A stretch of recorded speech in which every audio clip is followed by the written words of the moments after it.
This is not how I wanted the world to meet my son, but here we are. Nolan is the kindest soul. He never met a stranger. Nolan is saying, give me my freaking phone. What are you freaking doing? And so then his phone ends up missing. I mean, no young person leaves their cell phone. The last message he ever sent his mother was a peace sign emoji. No goodbye, no explanation, just a small symbol she'd seen from him countless times before, and then silence. The next time she held his phone, it was as if an entire day had been erased. No photos, no videos, no memories from the holiday he'd gone to enjoy with his friends. I tell him we love him and we know he's with God and that we will not forget him or the joy that he's brought to us. Nothing. An 18-year-old left home to celebrate a holiday on the water. Every one of his friends came back. He did not. His parents would later search desperately for something, anything, that might explain what happened during his final hours. A selfie, a video, a text message. Instead, they found an empty phone. A phone that rarely left his hand in life suddenly had nothing left to say. When we finally got his phone, me and my sister went through the phone. We went in his Snapchat. He had 2 accounts. Like, there was absolutely nothing. No saved videos. And even my sister was like, yeah, that's suspicious, you know. And then another detail emerged. A photograph taken that same afternoon appeared to show him wearing clothes that didn't match what would later appear in official records. It may seem like a small inconsistency, but for his family, it became one more reason to question whether they were being told the full story. To stay with his group. So why would he split from his group? I don't know. Nolan was talking to a young woman, and she said that he said, I'm going back to get on the boat with the boys. The boys said that he said he was going to stay with her. And so that's an obvious contradiction. And his mother says she hasn't truly slept since the night her son's name became a headline. His father would later say he spent 18 years teaching his son how to survive the world only for something, somewhere, to fail him anyway. What happened between a group of friends enjoying a holiday and a family searching for answers remains one of the biggest unanswered questions in this case. Investigators have their theories. His family has theirs, and to this day, they don't agree on what really happened. Before we continue, this case involves the death of a young man, and some details discussed throughout this episode may be difficult to hear. Viewer discretion is advised. Welcome back, everyone. If you're new here, we're glad you found us. Let us know in the comments where you're watching from. And if you've been here before, thank you for being part of this community. Every view, comment, and share helps bring attention to cases that deserve to be remembered and discussed. This is the story of Nolan. Nolan Xavier Wells grew up in Ocean Springs, Mississippi, a small coastal community on the Gulf. He graduated high school there in 2025, and by the summer of 2026, he was preparing for his first full season as a wide receiver at Southwest Mississippi Community College. Those who coached him describe a young man who carried himself differently than most 18-year-olds. His high school coach called him a happy-go-lucky kid with a big smile that everybody adored and loved. Not just talented on the field, but conscientious off it, respectful. The kind of teammate coaches build programs around. On the evening of July 3rd, Nolan sat down for dinner with his parents, Christine and Elmore Wansley. His mother made salmon. It was an ordinary night, the kind that happens in thousands of homes before a holiday weekend. When dinner was over, Nolan hugged his mother, kissed her goodbye, and left to spend the night with friends. There was nothing about that goodbye that suggested it would be their last ordinary one. He had a football season ahead of him. He was expected back at school within days to begin training. By every account from the people who knew him, Nolan Wells had a life mapped out in front of him, and no reason in the world to walk away from any of it. Nolan Xavier Wells traveled to Horn Island by boat with a group of friends on the morning of July 4th. Horn Island sits roughly 10 miles off the Mississippi coast, part of the Gulf Islands National Seashore. No shelters, no drinking water, no cell service once you're far enough from shore. Getting there requires a boat, and getting back requires one too. The group spent the afternoon on the island's northwest tip, a popular stretch of beach known for its clear water and its currents. Nolan was last seen there at approximately 3 p.m. By the time the group loaded back onto the boat and returned to the mainland that afternoon, Nolan was not with them. His friends came back, he did not. For the next several hours, there was no call, no message, nothing to suggest anything was wrong. That silence ended just before 11 p.m. when Christine Wansley, Nolan's mother, received a phone call from one of the boys who had been on the trip. While the group tried to locate him, 2 separate tracking apps returned 2 different answers. One showed Nolan's phone in one location. Another showed his car somewhere else entirely. 2 pieces of technology, 2 conflicting locations, and no sign of Nolan himself. Christine reported her son missing that night. What followed was not a single call to a single agency.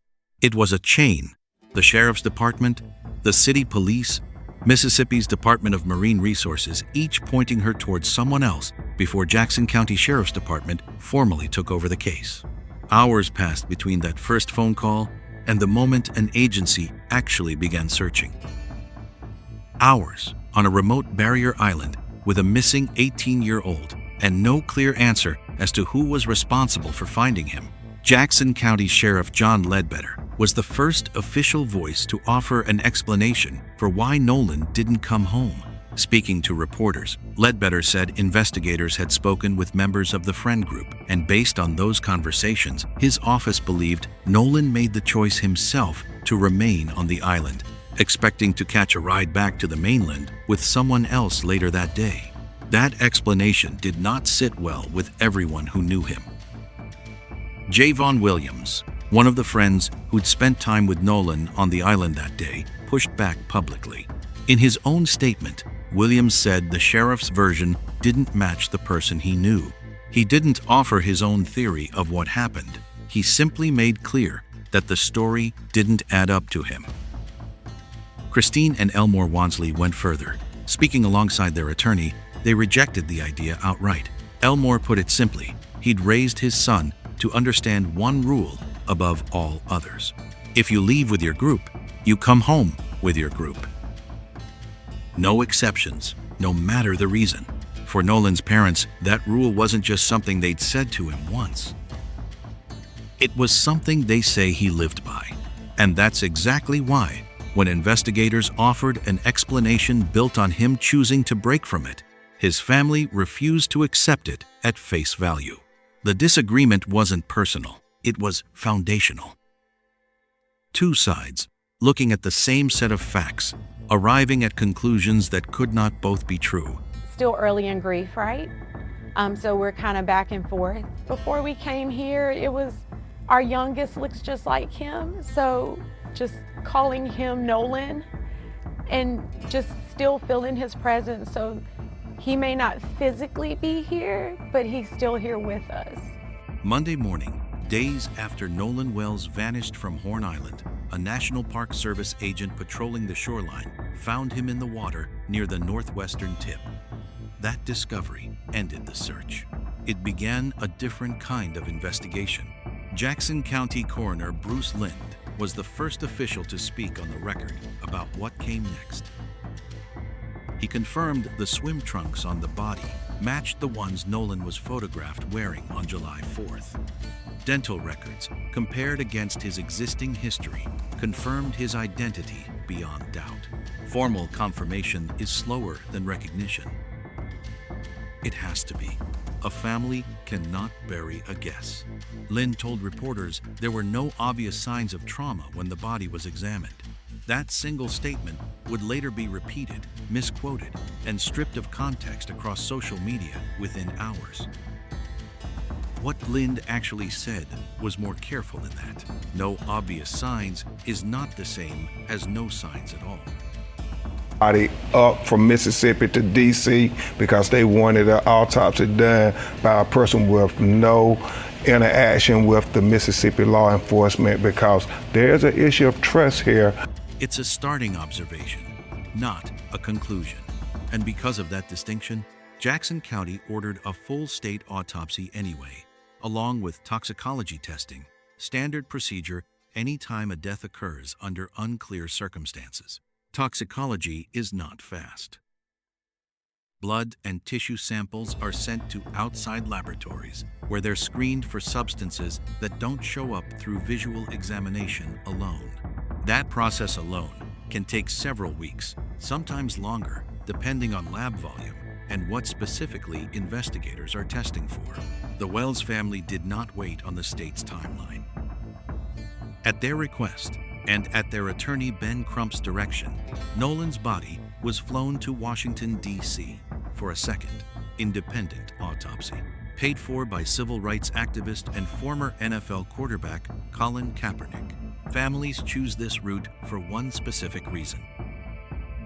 A private pathologist with no professional or geographic ties to local law enforcement has nothing to protect and nothing to lose by the outcome. Their findings answer only to the truth of the body in front of them. As of now, those independent results have not been released. Transporting Nolan's body between states ran into logistical delays, pushing the timeline back further than the family expected. The state's toxicology report is also still pending. 2 separate medical examinations. 2 different labs. One shared question neither has answered yet. What actually happened to Nolan Wells in his final hours on that island? When Nolan's phone finally made its way back to his family, his mother Christine went through it herself, looking for anything from that day. She found it empty. No photos, no messages, nothing saved from July 4th at all, on a phone that, by every account, was rarely out of his hand. An empty phone doesn't automatically mean something was deleted, but it doesn't rule it out either. Digital forensics experts point out that deleting a file rarely erases it completely. Most deleted data stays recoverable at some level within the device, sometimes for a long time, unless it's specifically and deliberately overwritten. That's the argument attorney Ben Crump has made publicly, that the family's forensic team is now working to determine whether anything was removed from that phone before it reached them, and if so, when. Separately, a video began circulating online that appeared to capture some kind of argument taking place on the island that day. Crump referenced it in interviews, describing raised voices and tension picked up in the background audio, and suggested it may be connected to Nolan. But one of Nolan's own friends has since spoken directly to that claim. Traceston Shepard told Good Morning America the voice heard yelling in that video is his own, not Nolan's. Shepard said he understands why people latched onto it, but wanted the record corrected publicly rather than let speculation stand unchallenged. That single clarification matters. It's one of the only pieces of this case where someone with direct, first-hand knowledge has gone on record to correct the narrative rather than add to it. The Jackson County Sheriff's Office has since asked the public directly for help. They've released a tip line and specifically requested original, unedited photos and videos taken on the northwestern tip of Horn Island that day, along with any first-hand accounts of unusual activity, not second-hand clips.